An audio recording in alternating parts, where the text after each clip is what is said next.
One.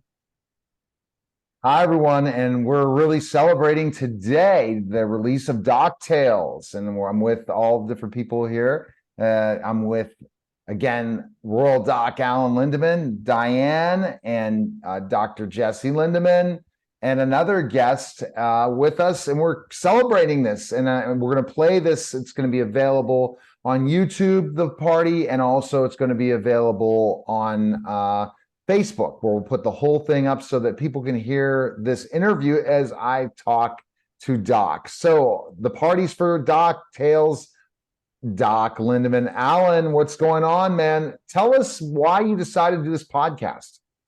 Well, in the first place, it's fun, and I have to do something with my time and my old age. I don't want to get completely separated from the world. But I think we have a lot of good information. We have the opportunity for people to gather and tell their stories, tell their what they do with their lives. And, we have a lot of opportunity to learn from other people. So, yeah, it's learning. It's learning. And I mean, I was listening to just portions of each episode as we're dropping 7 of them to today. And then each week we'll drop a new one.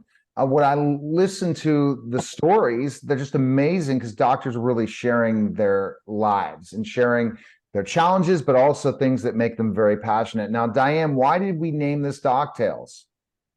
Well, Alan had written some stories 20 years ago about his experiences in medicine, and they were good stories. And so we had sort of created the Doctales idea, and so it was nice to be able to take some of those stories will be on Doctales just as stories, not interviews.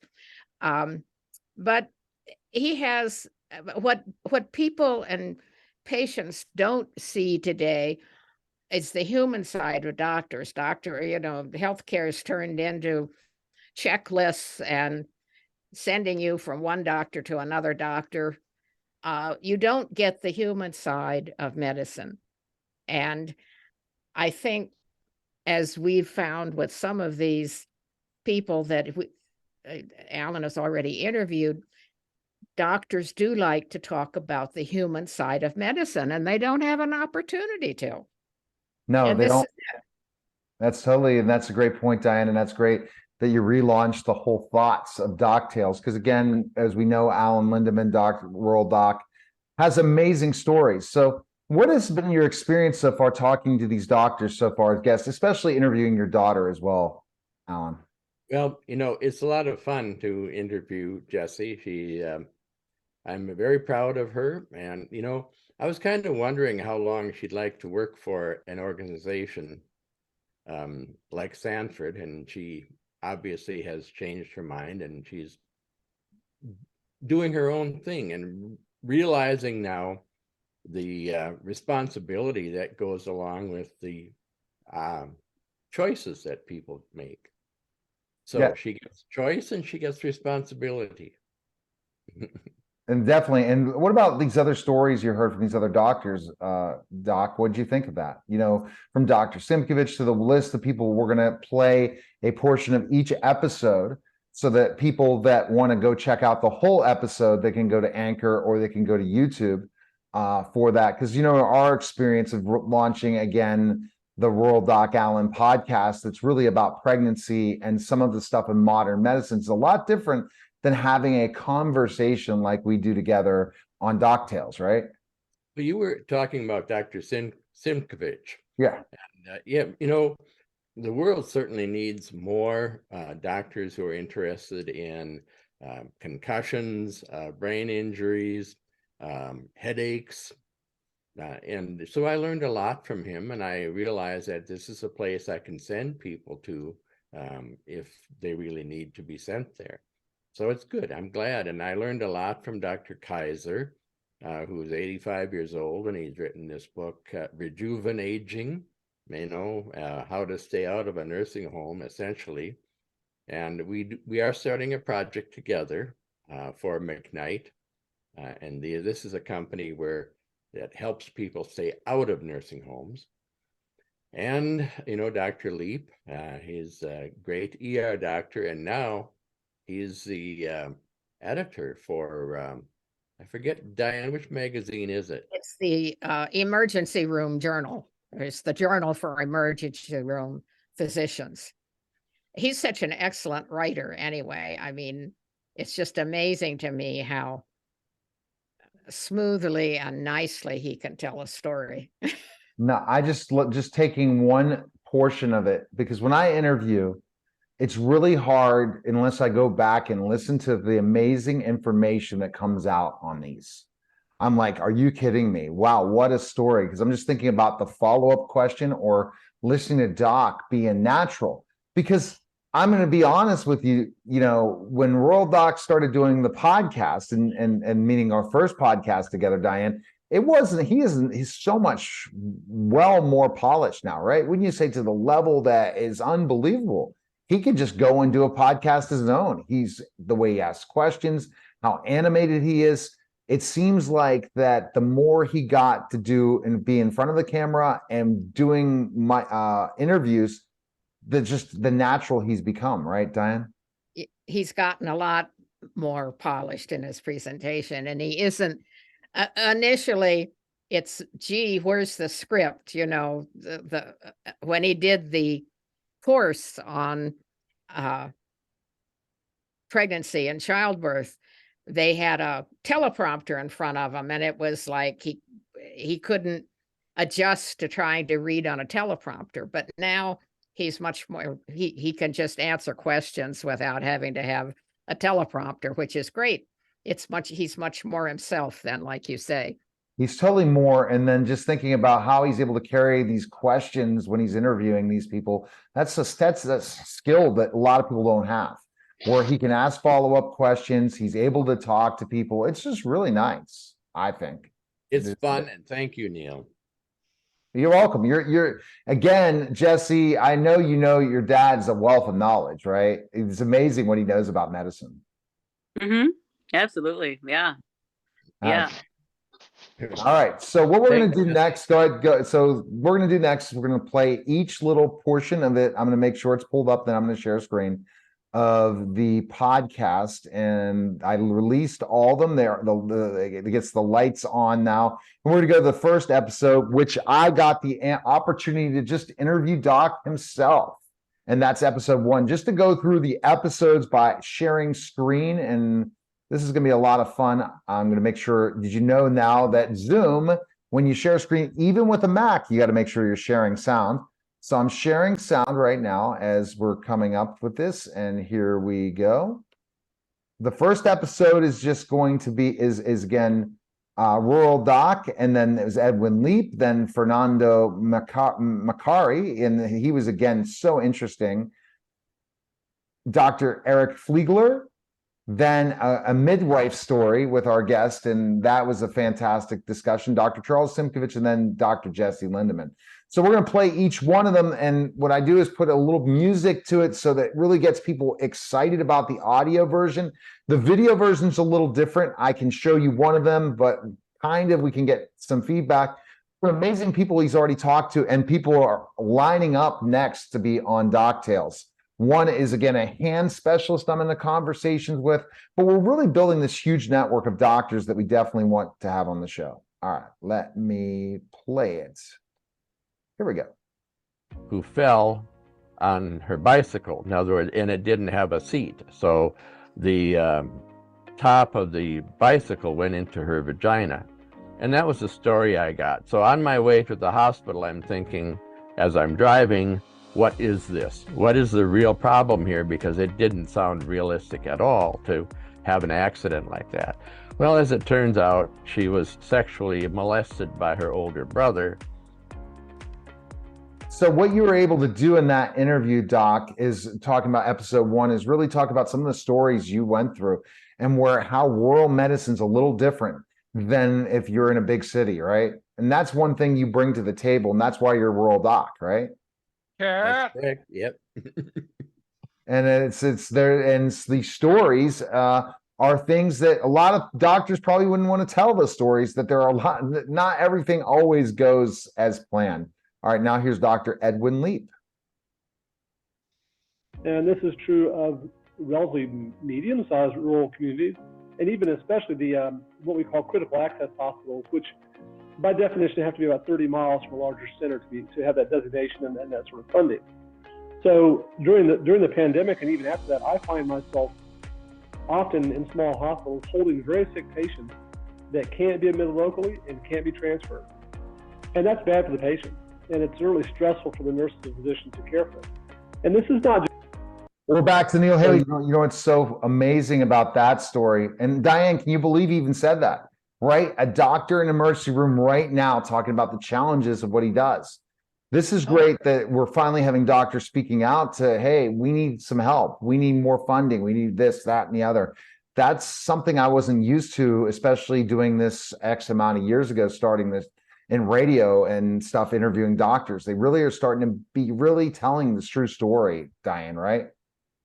They are telling stories that don't have any other way of getting out. You can't write to your professional journal about these stories. You can't, write to medical magazines about it because they're really not interested in what makes doctors human.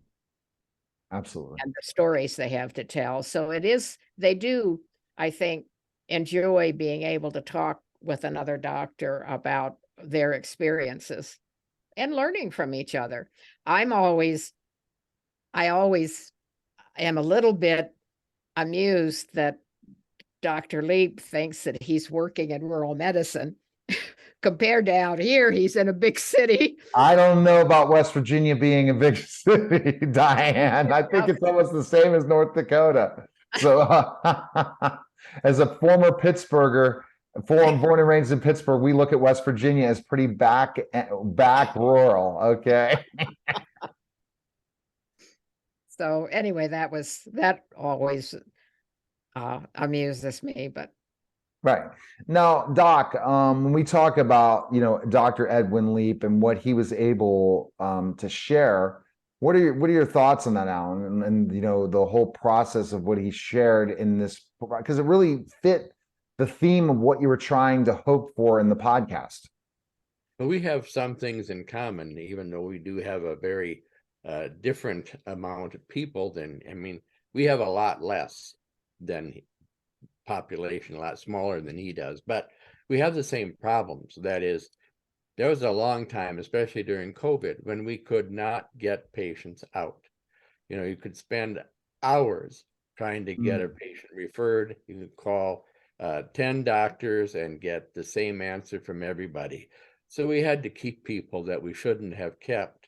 I understand very well what he's talking about.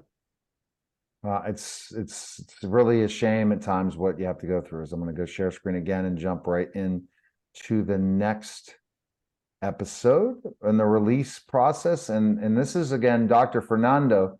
And how did you even connect with this guy, Doc? Because I'm about to have a conversation with him later about what he does and how he is, transitioned with Midio and what it is with informed decision. And we discussed that on the podcast. But how did you run into Dr. Fernando?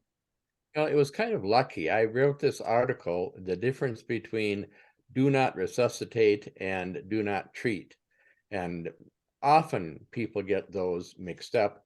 I gave an example of 4 or 5 patients who they were actually do not resuscitate, but instead they've got no treatment. So, nobody should die from a bladder infection. I don't care whether they're 85 or 95 years old. There's a big difference, and the patients should know that, and the family should know that. So that's what the article was about. I got a lot of traction on that. That's how I met Dr. Leap also. Okay, let's play it. And yeah, you got to keep speaking out on social media. That's the way to do it. Write articles. Who don't know you. We don't know who you are. We don't know what your goals are. We don't know what your plans for the future are. But we got to make these very quick relationship establishments or establish these relationships that really can be life or death at times. And if they're not life and death at that moment, they could impact your life or death within the next step or two in your medical care. And the tools we use are pretty antiquated. We use these paper-based legal documents. As we found out how he's disrupting, Diane, a new way of looking at informed consent, isn't he?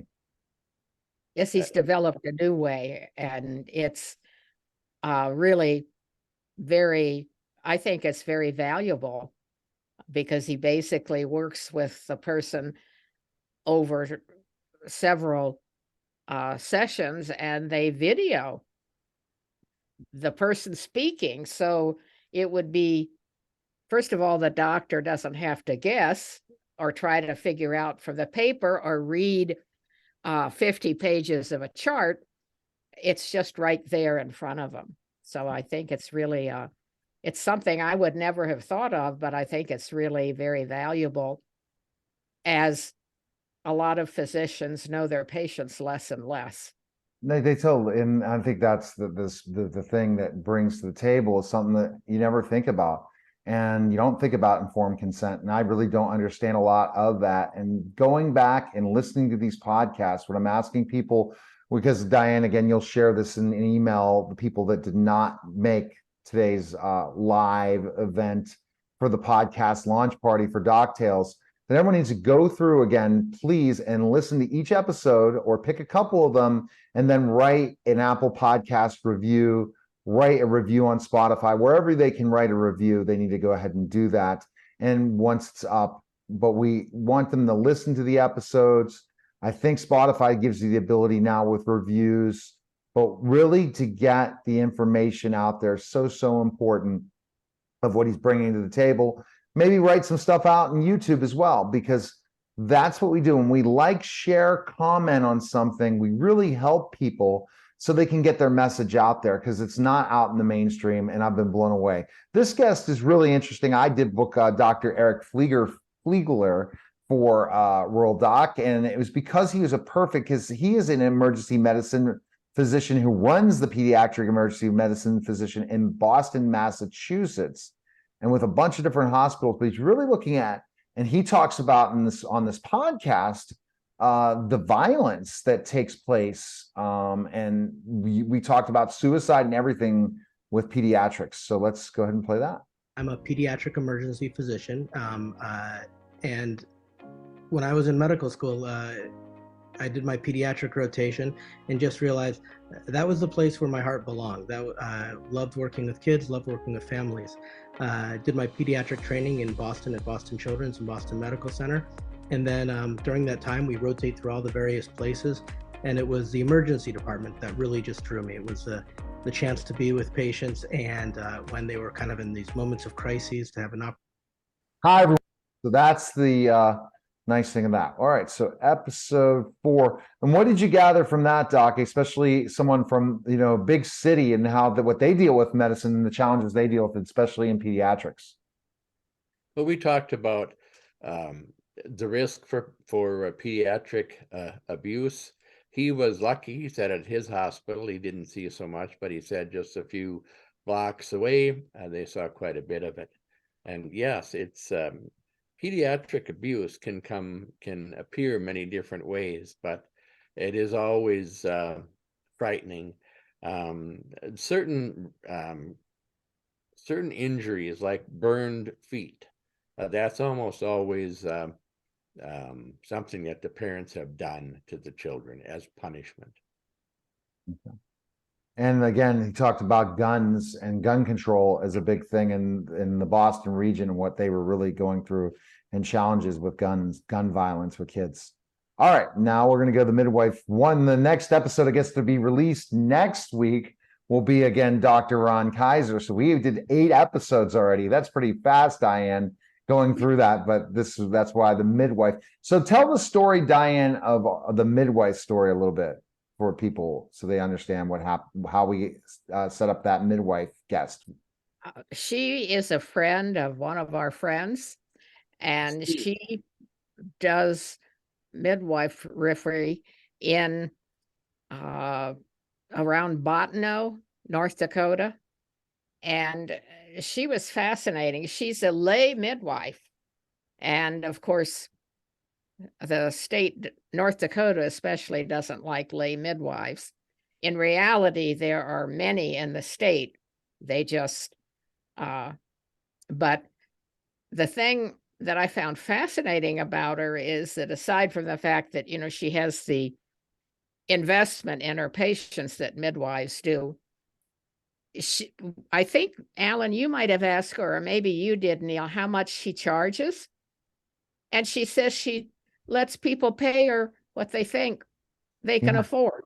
She's doing such a service. Let's listen to her. You know, I've been to state, and they were in the Fargo-Moorhead area. So I actually, in my work, have traveled all the way to Dickinson, which is about 5 hours from me, because I live way up by the Canadian border in the middle of the state. Right now, my farthest commute is about 3 hours away to a Hutterite colony over by Grand Wow. Fort. That's again her dedication. And Doc, when you think about midwives, you've been writing about that, right? And how the importance of midwives, right? Especially in the home. Exactly. It's another option, and it allows for autonomy, as I've said, and I've gotten quite a bit of traction on that one on LinkedIn. That is indicating that midwives, especially lay midwives, offer the most autonomy. Okay. All right, here we go. Next one. All right, episode 6 is Dr. Charles Simkovich, the concussion doctor we talked about.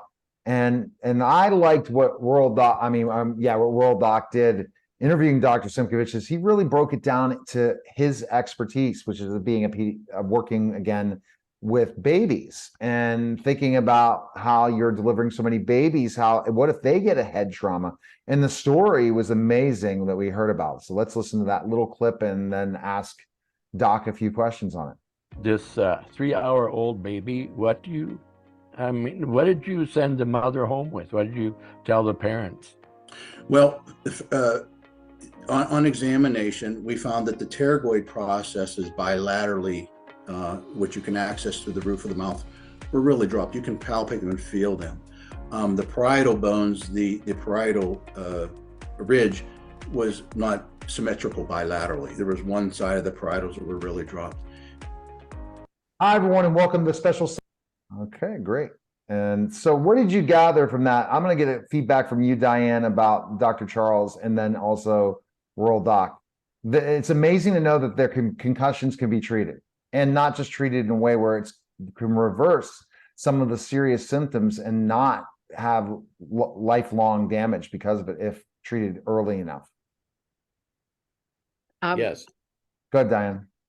Well, I had always heard that there were some people that took their babies to chiropractors after they were born, and they were especially good at babies that were colicky.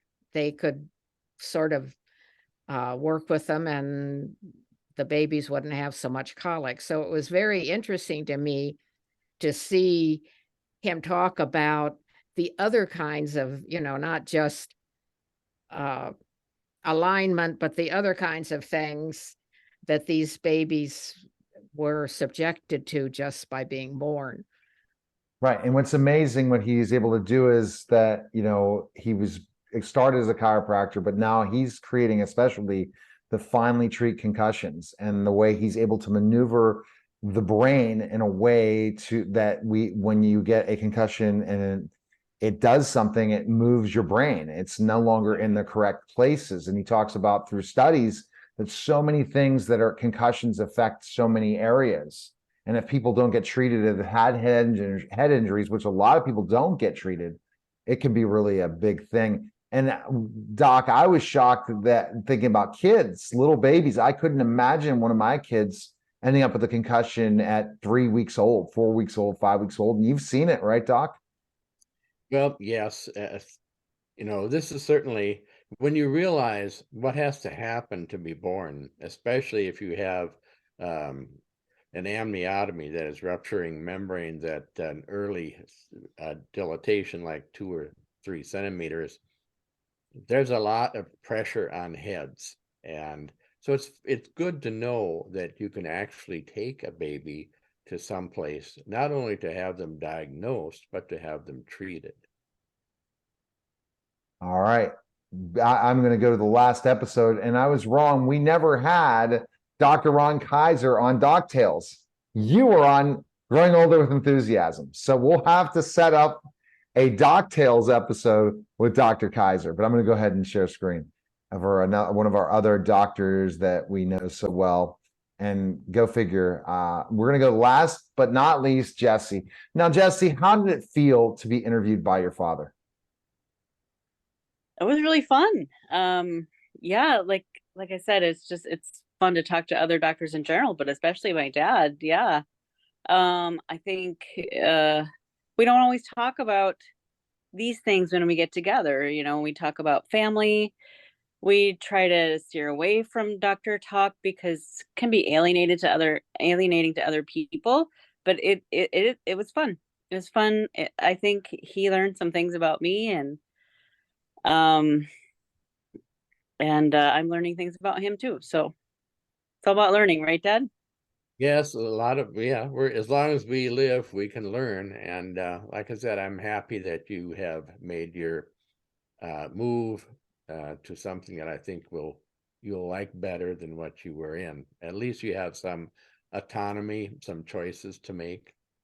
So And now, Jesse, we kind of don't, I mean, we don't have to do the soundbite because we have you live in person. We really appreciate you coming again for the podcast launch to talk about your cancer with your dad and then the experience of what happened. And that's why you chose to be a doctor. That has to, anytime you share something that traumatic that changed your life in so many ways, it's got to break you up even in that interview, right? To think about that. And my dad asking this question. Yeah, I mean, especially, I think any event in your life that you grieve, it's got this cyclical process. And so that time of year, that April every year, I have this kind of a grieving thing that I go through. So I get a little bit sentimental or nostalgic and go through that grieving process again every April.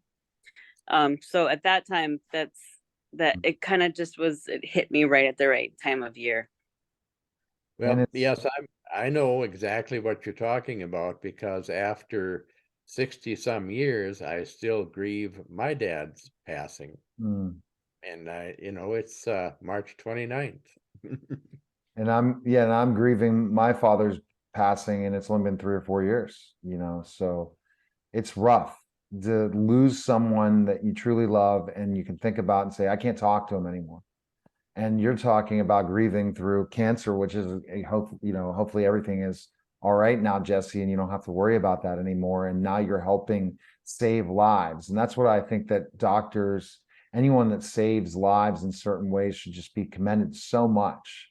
And especially the healthcare professionals to be able to be part of this and to hear these stories. And I've always had good relationships with doctors since I've been in the marketing end side of things and as a teacher, because I'm an educator. And we can bring our intellectuality in the conversations. A lot of times people don't want to learn everything what a doctor does. They don't want to learn the ins and outs of what they're explaining. They just want to say, hey, how can I be fixed? Instead of let me hear the nuances, let me understand medicine, because we're not taught in school about medicine. We're really not taught about how to be healthy, and to learn from doctors and see what they go through on a daily basis, such a powerful thing. And Diane, I want to really thank you for putting together the idea to do Doctales. You said, hey, someone else came and approached Doc about doing a podcast. I said, no. You got to be with the media giant to go ahead and do this podcast. And I'm so glad we did it. And I'm seeing such possibilities of another podcast and be able to have these amazing stories and to bring more and more doctors on, Diane. So again, Diane is the brains behind the doc in so many ways, Diane. So I'm so glad to have you on camera. So what are your thoughts kind of to again cheer on and root on Diane? Because without Diane, there won't be a rural doc. Go ahead, Diane. Well, I do the back end stuff. That's so important. You're not just the back end. You're the publicist. You're the one doing a lot of the work and putting the effort to really help him in so many ways, and you should be commended.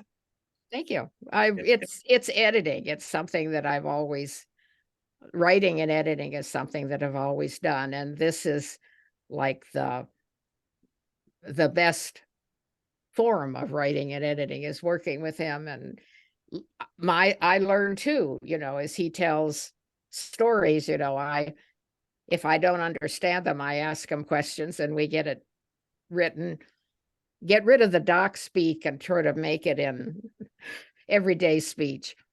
That's what I do. He tells the story and I get rid of the doc speak. Well, there's going to be some exciting times, especially with the foundation. Everyone needs to go check out worlddocallen.com and safepregnancy.com. Make sure you check out the podcasts, write something, comment, share, do whatever you can, as we're going to be sharing this and it'll stay on YouTube. We're going to upload the entire episode to Facebook, which is no one does anymore, but go figure, you never know. In the Facebook group, they're going to be really excited about seeing the story and learning more about, as we're kind of having this family podcast launch. Anything else to add, Jesse? And then we're going to have Doc add last. And then also our guest who came to root on, I want to know who he is. And Doc, you can introduce him after that. Anything else to add, Jesse, before the end of it? I think, you hit on something so interesting, Neil. We've lost touch with so many people, and doctors used to be respected and they're not anymore. And it's nice to hear your point of view, because we don't hear it very much. It's nice that you want to learn about us. A lot of people don't. And how do we bridge that? I really have thought about this a lot. And how do we get back to that place where we used to be, and how do we convince people that we do care for them? I think most doctors really do care for their patients. Yes. Patients don't feel that. So what's happened, and how do we get it back, and how do we explain that to the world? I know that's kind of a big thing to talk about. So that's a great point you made. Actually, Alan talked on what, I don't know whether somebody asked him why he was working in rural North Dakota. And he said one of the reasons is that he sees his patients see him in the clinic. They see him in the hospital. He's a primary care physician, so they see him all the time. And there's a relationship there, which you don't have if you're in a city where, you can't, there aren't even very many primary care doctors. You're going to specialists all the time and they don't know you. And then the primary care physicians aren't allowed in hospitals anymore because they've lost their privileges, so the hospitalists can run everything. Well, the hospitalist doesn't know the patient. So, and he said that's one of the reasons that he liked working in, rural areas, because that relationship wasn't splintered into a lot of little segments with different people. And I think, Jesse, that is part of what has to come back. If, doctors need to be able to develop a relationship with a patient over time. And as a primary care, and the primary care doctors are being taken out of corporate medicine. The only way you can get a primary care doctor anymore is if you're fortunate to live in an area where there are direct primary care doctors, and that's who you go to and that's who you see, you have access to them 24/7. So they can develop that relationship. I mean, that's a pretty privileged relationship for people to be able to have. I mean, I think that it's all, obviously there's a lot of levels and it's multifactorial. And okay, Doc, you can add that, and I want to know, we left out someone who's been in the room to. Yep, we have Steve is here. Yep. I would say that we fix this one doctor at a time. It's going to happen. And so who's our guest that came? This is Steve Shadler, one of the most intelligent people I've ever met. And here he is. Now we can see him. and he works all day long and helping people out, and he can tell you all about gardening and canning, and I'm sure there's a need for what Steve has to tell the world. All right, Steve, you're our guest today. To finish up, just say hello and who you are. I've already been introduced. I'm name is Stephen. I grew up on a farm close to Elgin. I've got 100 relatives in this area. I grew up on a farm where we grew our own food, we processed our own animals. My mother did huge amounts of canning, and I've just continued it. Now it seems strange to society, but it was just part of the community that I grew up in. Okay, I'm looking It's- forward. Doc's going to have you on soon, Steve, to talk Steve- about canning.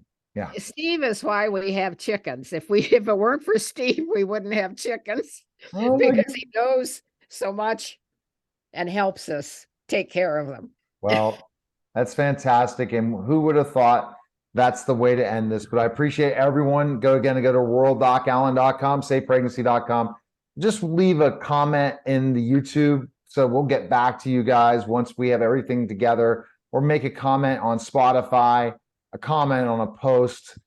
We need to get this information out here. And it was such a great podcast launch, and looking forward to the 1-year anniversary that we'll have everyone back again. So I appreciate everybody. Thanks a lot, Neil. Thank you. All right. That was the World Doc Allen Doctales launch party. Take care, guys. Thank you.